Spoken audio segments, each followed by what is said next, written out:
Selamat malam Bapak Ibu yang terkasih di dalam Tuhan. Kita berjumpa lagi di dalam kegiatan talk show, Task Force Doa dan Konseling dari Majelis Pendidikan Kristen di Indonesia bersama dengan Bara Digital Ministry. Hari ini kita akan berbincang mengenai satu topik yaitu transformasi melalui divisi konseling.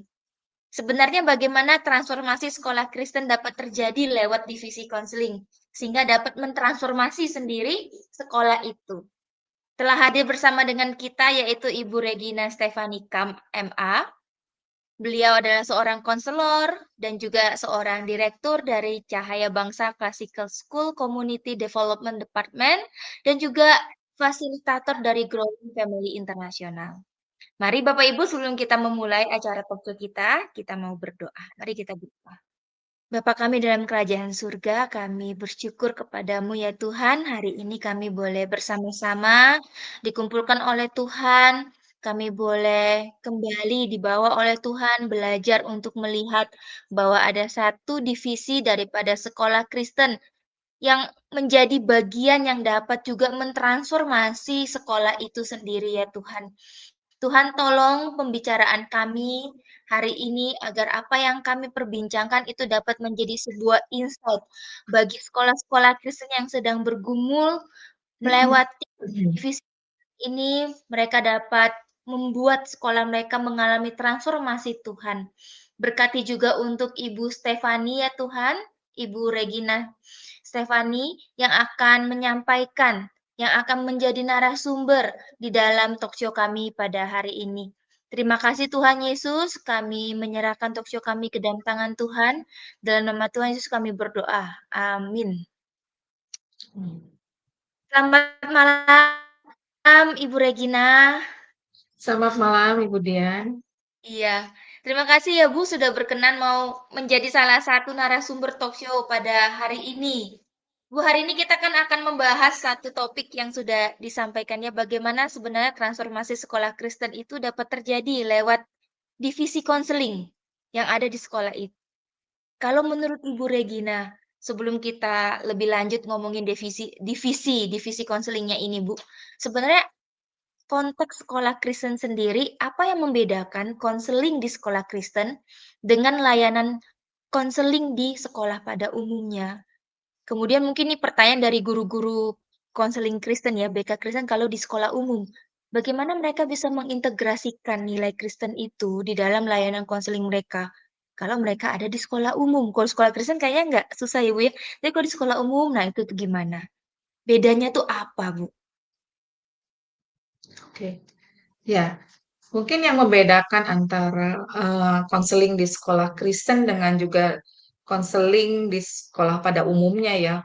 Tentu saja kita tahu bahwa yang tadi barusan Ibu Dian katakan bahwa kesempatan untuk mungkin bisa mengkomunikasikan ya prinsip-prinsip firman Tuhan itu eh, pasti berbeda sekali gitu ya. Jadi memang yang membedakan adalah dari tujuan sekolah sendiri, baik juga mungkin nilai-nilai dan prinsip-prinsip yang dipegang dan dikomunikasikan oleh konselor sekolah. Ya, baik mungkin, walaupun mungkin di sekolah Kristen kita juga sebenarnya pasti tahu ya, mengetahui bahwa setiap anak-anak yang ada di sekolah kita mungkin tidak semuanya juga apa ya, mereka menyukai gitu ya untuk bisa mendengar firman Tuhan langsung gitu ya. Jadi memang ada beberapa hal yang kita perlu perhatikan di dalam sewaktu kita mengintegrasikan ya mungkin prinsip-prinsip firman Tuhan. Dan tentu saja yang membedakan adalah sebenarnya nilai-nilai dan prinsip-prinsip yang dipegang oleh si konselornya sendiri dan juga tujuan dari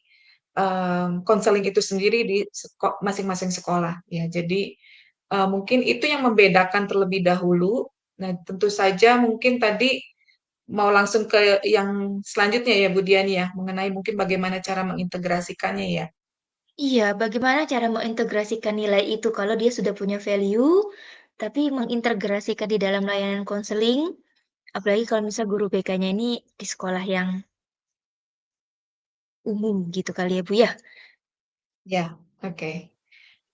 Ya, jadi ya memang tadi seperti yang saya katakan pasti di dalam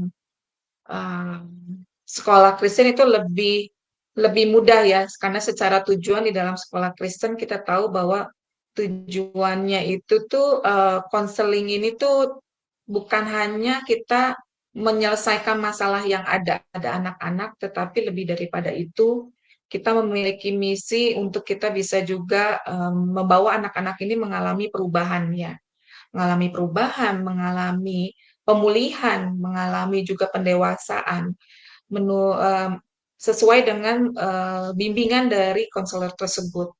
Nah, untuk di sekolah Kristen itu cukup mungkin lebih mudah ya dibandingkan pada sekolah umum pada umumnya ya. Dan juga secara prinsip juga itu tadi seperti yang saya sudah katakan bahwa prinsip firman Tuhan itu akan lebih mudah sebenarnya untuk disampaikan kepada anak-anak atau mungkin juga bisa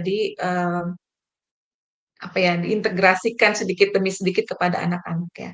Nah, untuk sekolah yang pada umumnya yang mungkin kita perlu perhatikan, ini di antara dua ini antara sekolah Kristen maupun bukan Kristen gitu ya.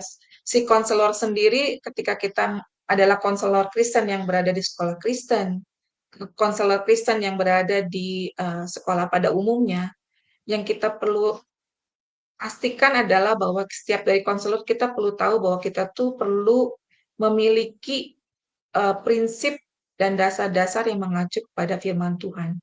Nah, kerangka kerangka kita memiliki kerangka prinsip Alkitabiah ya, mungkin biblical worldview, mungkin itu yang perlu dimiliki oleh konselor-konselor Kristen baik berada di mungkin sekolah Kristen maupun uh, sekolah pada umumnya gitu ya. Jadi itu memang sesuatu yang perlu dilakukan dulu, perlu dimiliki dulu karena dengan kita memiliki kerangka itu sebenarnya itu akan mengalir gitu ya dengan lebih mudah gitu.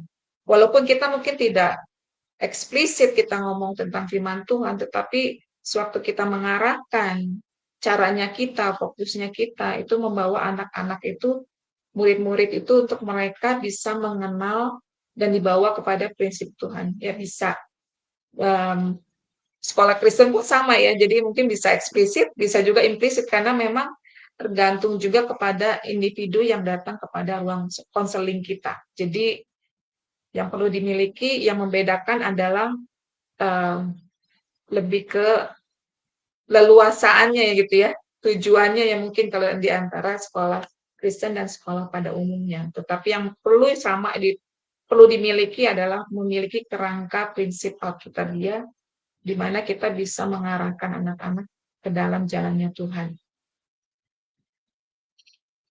Jadi memang ada satu prinsip yang sangat berbeda ya Bu ya di konseling di sekolah Kristen dengan konseling di sekolah pada umumnya, konseling dengan konselor yang Kristen ataupun yang bukan gitu ya di sekolah Kristen. Jadi memang prinsip itu, nilai dan juga dari tujuan konseling itu tuh yang menjadikan pewarna, yang membuat ini tuh punya satu value Alkitabiah, seperti itu ya Bu ya. Di dalam pengalaman Ibu Regina Bu, kira-kira tantangan terbesar yang biasanya dihadapi gitu ya, di sekolahan, di tempat Ibu melayani ataupun mmm, di mana gitu ya, ketika mau membangun divisi konseling yang dapat mentransformasi sekolah Kristen itu, dapat merubah sekolah Kristen itu dengan kembali pada tujuannya gitu, visi dan misi.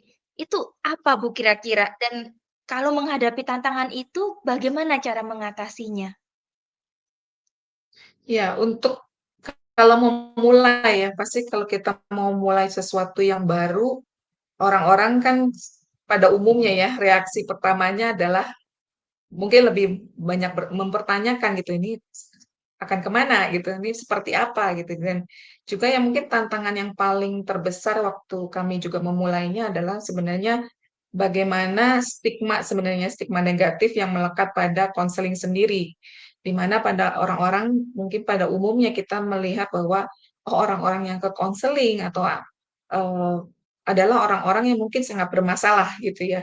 Dan orang-orang yang memerlukan konseling adalah orang-orang yang mungkin ada sesuatu di dalam hidupnya atau sesuatu di dalam jiwanya yang mungkin memerlukan bantuan. Jadi memang ada sesuatu yang berat seperti itu, tetapi sebenarnya konselor sekolah bukan hanya membantu murid-murid di dalam hanya menangani hal-hal yang berat saja gitu, tetapi banyak sekali sih yang terjadi pada anak-anak kecil dan anak-anak remaja itu masalahnya adalah masalah yang pada umumnya ya secara perkembangan mereka sebenarnya gitu. Jadi memang stigma itu tuh yang cukup perlu di apa ya diterobos terlebih dahulu gitu ya untuk kita bisa membawa sama-sama nih terutama mungkin di dalam pihak internal ya mungkin dengan guru-guru untuk mungkin dengan staf yang lain dengan hal mungkin yang bersangkutan dengan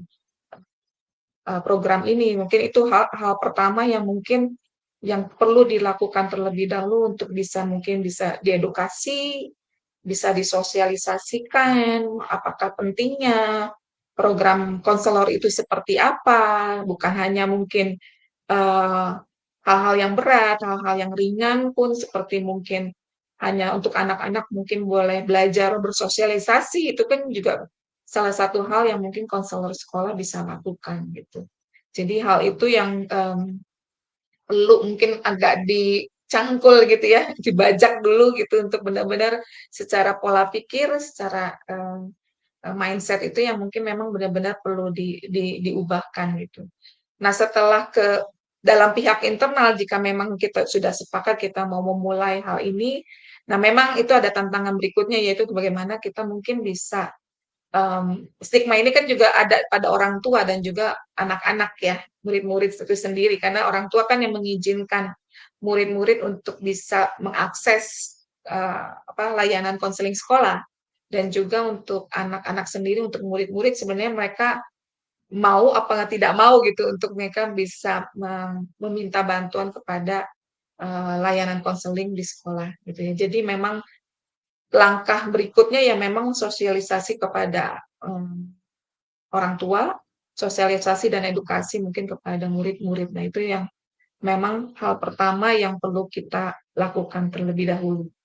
Nah, itu yang pertama dan kedua sebenarnya kita memang perlu memikirkan bagaimana caranya agar mereka ya bisa bisa melihat bahwa ini bukan sesuatu yang menakutkan gitu. Jadi memang edukasi mungkin kita juga bisa lebih lagi mungkin kalau memang memadai ya sumber daya memadai mungkin kita bisa sediakan fasilitas memang konselor yang memang nyaman juga karena biar anak-anak tidak merasa takut untuk bisa mengakses layanan konseling. Nah, itu tapi mungkin hal yang mungkin berbeda ya. Hal yang kedua ini terjadi pada setiap sekolah karena nggak setiap sekolah memiliki fasilitas seperti itu. Tetapi mungkin hal yang paling utama edukasi dan sosialisasi mungkin yang kita perlu lakukan terlebih dahulu. Mhm. Iya.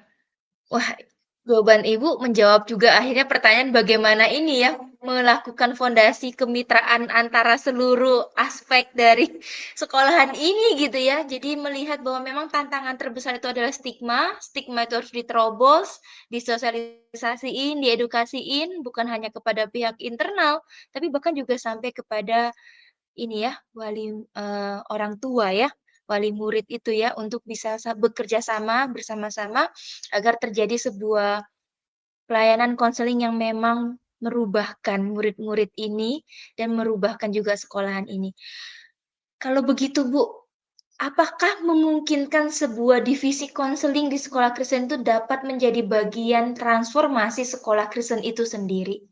Kalau itu dimungkinkan, kira-kira apa indikatornya untuk melihat bahwa divisi ini menjadi salah satu aspek, ya kita ngomong penting nggak penting, tapi jadi salah satu bagian gitu ya yang mentransformasi sekolah itu.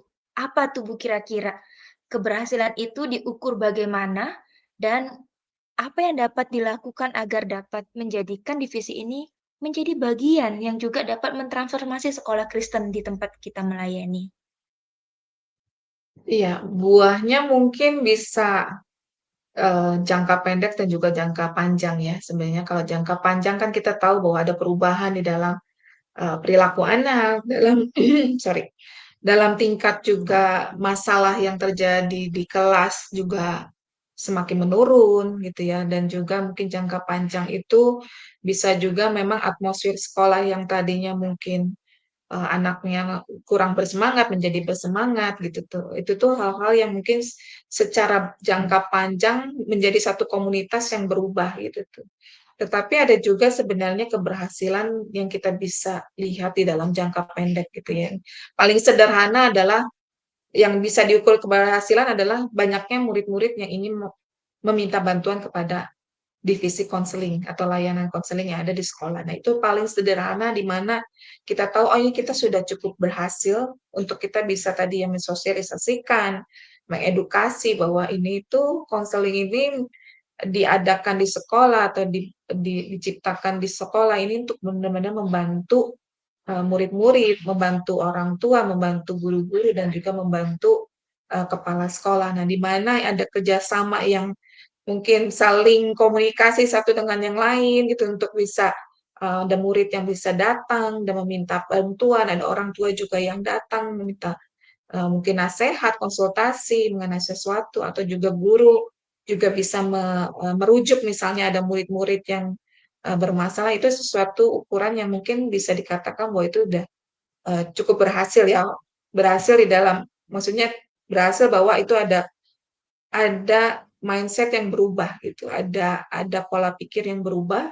Nah, sehingga itu akan lebih memudahkan bagaimana kita bisa menolong anak satu persatu gitu tuh. Tadi ya, dengan jangka panjang tadi ya ada sesuatu yang mungkin berubah di dalam atmosfer antara mana mereka, merubah juga atmosfer juga di dalam kelas, juga mungkin merubah atmosfer di dalam sekolah itu sendiri. Jadi memang yang paling penting itu kita perlu perhatikan adalah kita perlu melihat bahwa kadang-kadang kan kita ingin buahnya tuh besar gitu, terlihat langsung gitu ya. Instan. Tetapi yang kita perlu ya instan dan ya besar gitu, itu tuh kita merasa udah cukup berhasil gitu tuh. Nah, sebenarnya apa yang terjadi pada konseling adalah kita pasti kan akan datang dengan masalah-masalah dan masalah ya gitu ya. Jadi kalau kita hanya melihat masalah ini untuk bisa jadi kayak beres-beres dan beres ini ya memang nggak akan bisa berhenti gitu. Tetapi ketika kita melihat ada keberhasilan sedikit aja di dalam murid kita misalnya dari level 1 sampai 10 gitu. Dia hanya berhasil dalam setengah aja, setengah langkah gitu. Maksudnya dari misalnya dari 5 ke 6, ya mungkin kita nggak mau ekspektasi dia mungkin 5 jadi 10, tetapi hanya 5 ke 5,5 saja itu sesuatu mungkin buah yang kita bisa lihat bahwa ini tuh bisa menjadi ukuran keberhasilan divisi konseling itu sendiri. Nah, itu tuh sebenarnya kalau memang sedikit sedikit sedikit sedikit sedikit itu juga akan mengubah sesuatu yang lebih besar lagi gitu tuh, dan bisa mengubah pribadi demi pribadi yang mengubah hidup seseorang gitu untuk kedepannya. Jadi memang ukuran keberhasilan itu ya banyak hal ya untuk kita bisa perhatikan dan kita bisa lihat. Ada yang pendek, ada yang panjang, ada yang kecil, dan ada yang besar. Jadi lihatlah itu sebagai suatu keberhasilan. Jadi kalau boleh disimpulkan, divisi konseling dapat mentransformasi sekolah Kristen ketika ada little step perubahan di dalam diri murid-murid yang dilayani gitu ya, makin bertumbuh di dalam Kristus dengan karakternya, dengan pergumulannya dia, tapi dia ada pertumbuhannya. Walaupun pertumbuhannya itu bukan yang besar, tapi kecil pun itu sudah kita apresiasi seperti itu, Bu, ya. Itu pun sudah dibilang mentransformasi diri mereka yang menjadi bagian dari sekolah itu. Bu Regina, kalau menurut Ibu Regina sendiri yang memang berkecimpung di dalam dunia konseling di sekolah Kristen gitu ya, seberapa penting sih Bu sebenarnya divisi konseling itu di dalam sekolah Kristen? Apalagi kalau kita kaitkan di dalam tujuannya mentransformasi sekolah Kristen itu sendiri.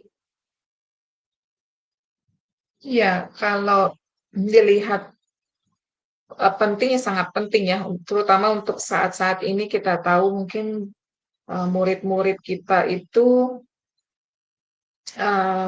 lebih terbuka ya dengan banyak hal gitu ya.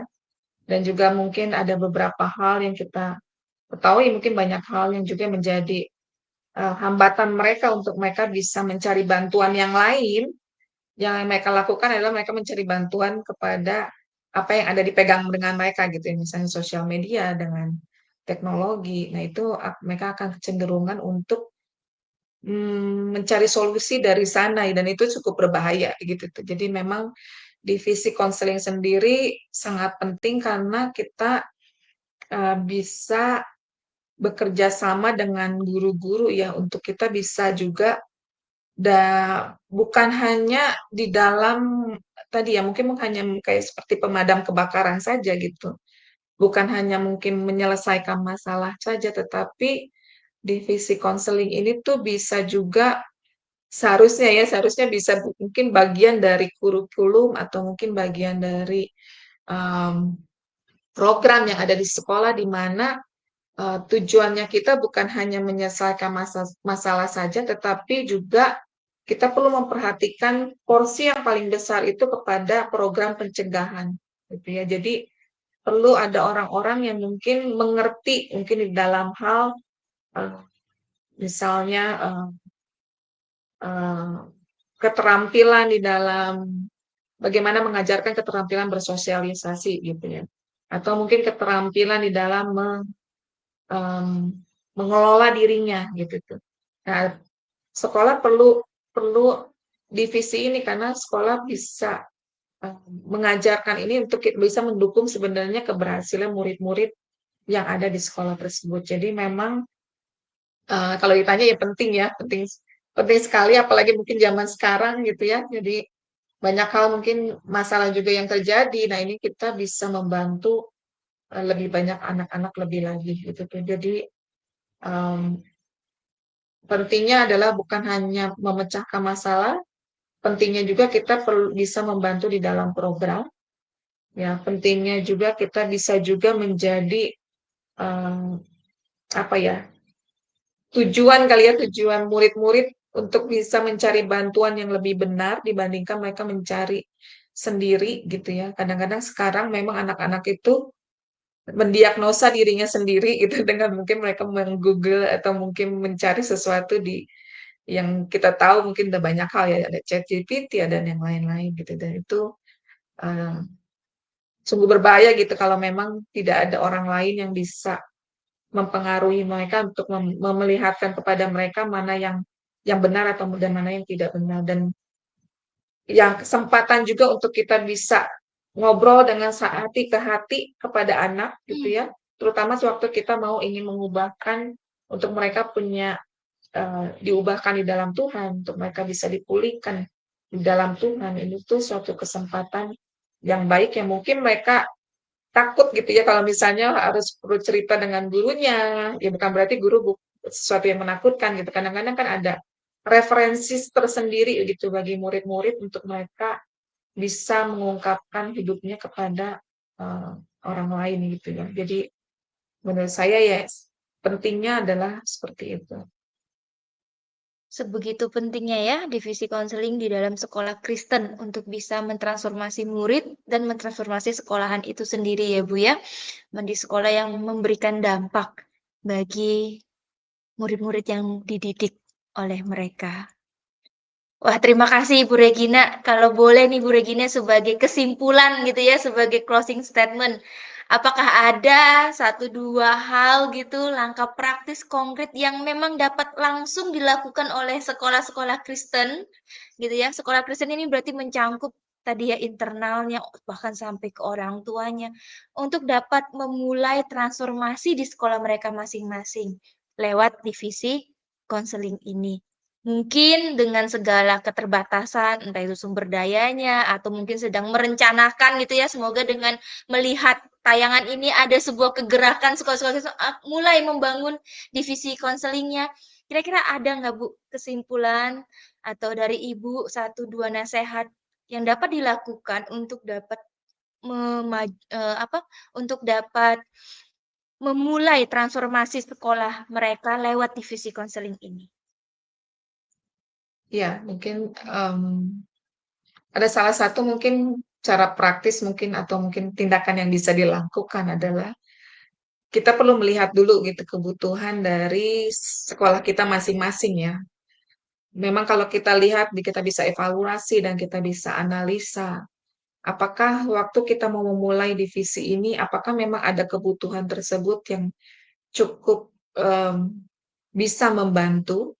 Nah, jika itu ada, sebenarnya kita bisa juga melihat eh, mungkin berdiskusi ya, mungkin bisa lebih banyak pembicaraan tadi yang saya mungkin ungkapkan, bisa dimulai dengan mencoba untuk mensosialisasikan, mengedukasi, dan juga mulai dengan sesuatu yang sederhana yang mungkin kami pun waktu di sekolah ini kita coba dengan langkah yang kecil saja sebenarnya ya. Waktu itu kami hanya ingin untuk seperti memecahkan masalah aja gitu. Oh, ini ada anak yang bermasalah, kami coba untuk pecahkan masalahnya atau mungkin bantu dia untuk bisa memecahkan masalah dia gitu tuh. Hanya sebatas itu dan lama kelamaan itu berkembang gitu dengan kita memiliki mulai mulai merencanakan banyak hal.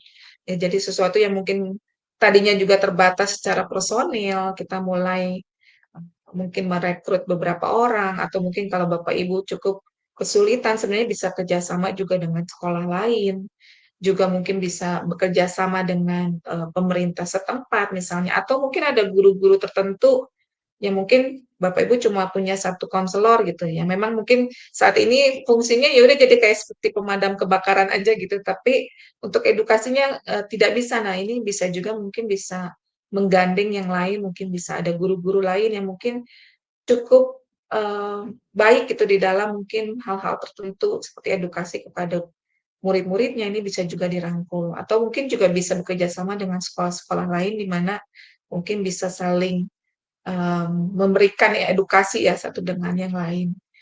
Untuk tempat juga jika memang masih cukup terbatas, nah ini kita bisa kerjasama juga dengan guru, dengan kepala sekolah, bagaimana mungkin tadi ya mungkin idealnya memang ada satu tempat yang mungkin dibuat secara nyaman, tapi kalau ada keterbatasan dalam sumber daya ini, mungkin kita bisa memulai dengan sesuatu yang sederhana, mungkin dengan hanya di ruang kelas atau mungkin di kantor, yang kita bisa mungkin secara bekerja sama kita bisa saling bergiliran ya satu dengan yang lain. Jadi mungkin yang saya bisa kasih mungkin langkah praktisnya adalah kesepakatan dulu mungkin dengan sekolah ya atau dengan Mmm, pihak-pihak internal untuk bisa memulai, lalu mulailah dengan hal yang sederhana. Ya walaupun tadi kita bahas mungkin udah cukup lumayan kayaknya banyak hal gitu kayak besar gitu ya, tapi ya mulai dulu lah dengan yang kecil nanti dan teruslah berdoa juga ya bahwa Tuhan tuh akan menambahkan orang, menambahkan juga kreativitas untuk kita bisa menolong ya. Jadi tujuannya sih lebih ke menolong itu, menolong anak-anak dan menolong orang tua gitu ya.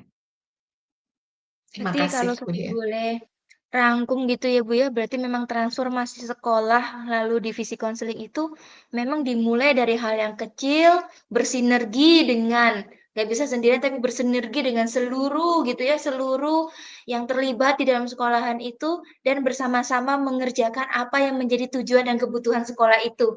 Sehingga itu dapat menjadi sebuah transformasi buat sekolah itu lewat pertolongan kepada murid-murid melalui konseling ini ya, Bu, ya.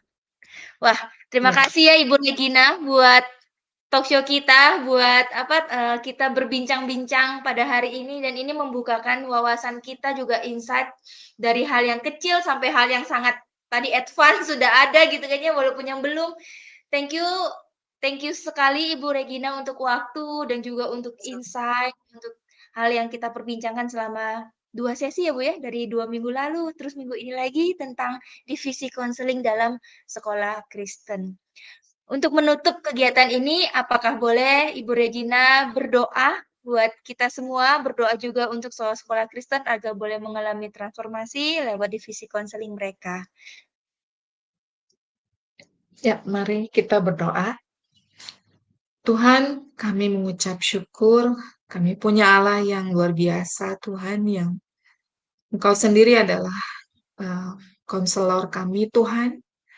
Engkau adalah Allah yang em, mau memulihkan juga hidup kami, dan kami percaya bahwa Engkau juga eh, mau memulihkan anak-anak, Tuhan, murid-murid, dan kami tahu, Tuhan, Engkau mau pakai kami semua, Tuhan, untuk kami bekerja untuk Engkau, Tuhan, melayani Engkau, untuk kami bisa juga menjadi berkat bagi murid-murid kami, bagi orang-orang di sekitar kami, Tuhan, bagi, orang tua murid, Tuhan. Kami berdoa Bapa, biar, tujuan ini Tuhan, tujuan yang paling utama ini Tuhan boleh ada dalam hati kami masing-masing, Tuhan. Kami berdoa Bapa mungkin untuk sekolah-sekolah yang belum Tuhan memiliki divisi konseling Tuhan, ataupun yang sudah Tuhan. Kami berdoa biar visi ini Tuhan, biar tujuan ini yang Engkau inginkan Tuhan, Engkau ingatkan kami kembali Tuhan, untuk kami boleh mengarahkan Tuhan tujuan kami di dalam kami membentuk divisi konseling ataupun Eee, apapun yang kami lakukan dalam sekolah kami masing-masing, program-program yang kami lakukan, kami boleh mengarahkannya kepada visinya Engkau Tuhan, di mana Engkau ingin anak-anak ini boleh datang kepada Engkau Tuhan, dan mereka boleh diubahkan di dalam Engkau Tuhan. Kami berdoa Bapa untuk sekolah-sekolah mungkin yang saat ini sedang memikirkan Tuhan, mengenai divisi konseling ini Tuhan, kami berdoa Bapa biar Engkau memberikan hikmat, memberikan kreativitas Tuhan, memberikan juga, eee, kesepakatan Tuhan, kerjasama yang baik Tuhan, di antara semuanya untuk kami bisa sekolah-sekolah ini bisa memulai Tuhan dengan kuasa yang dari Engkau Tuhan, dengan mengandalkan kepada Engkau lebih lagi, bukan dengan apa yang kami miliki Tuhan, mungkin dengan keterbatasan yang ada, tetapi ketika kami mengetahui bahwa Engkau ingin kami, sekolah-sekolah Tuhan, Engkau ingin, berbicara kepada kami untuk kami bisa memulainya Tuhan. Kami berdoa Bapa biar Engkau yang juga kami percaya bahwa Engkau mempersiapkan segala sesuatunya Tuhan. Biar kami boleh melangkah dengan iman Tuhan, biarkan kami boleh, bersama-sama bekerja bersama dengan Engkau Tuhan. Kami percaya bahwa ada hal Tuhan yang Kau sediakan Tuhan bagi kami Tuhan. Terima kasih Bapa, kami berdoa biar setiap sekolah Tuhan, mereka boleh terus Tuhan, mengucap syukur untuk setiap hal yang mereka lakukan Tuhan, untuk sekolah-sekolah kami Tuhan, untuk kami mau Tuhan sekolah-sekolah kami menjadi berkat bagi murid-murid dan bangsa ini Tuhan. Terima kasih Bapa, yang menyerahkan semuanya ke dalam tangan Engkau. Di dalam nama Tuhan Yesus kami berdoa. Amin. Amin, amin. Terima kasih sekali lagi Ibu Regina untuk waktunya, untuk penjelasannya, bahkan untuk insight-nya yang sangat berguna buat kita semua. Terima kasih juga Bapak Ibu yang selalu mau belajar untuk diperlengkapi terus-menerus dalam setiap hal, baik itu dalam topik MPK keseluruhan maupun dalam topik doa dan konseling. Kami juga mengucapkan terima kasih untuk tim daripada MPK yang boleh membantu penayangan talkshow kita pada hari ini. Sekian, saya Dian bersama dengan Ibu Regina. Kami undur diri dulu. Sampai ketemu lagi dalam kegiatan dari MPK berikutnya di hari-hari berikutnya. Tuhan Yesus memberkati.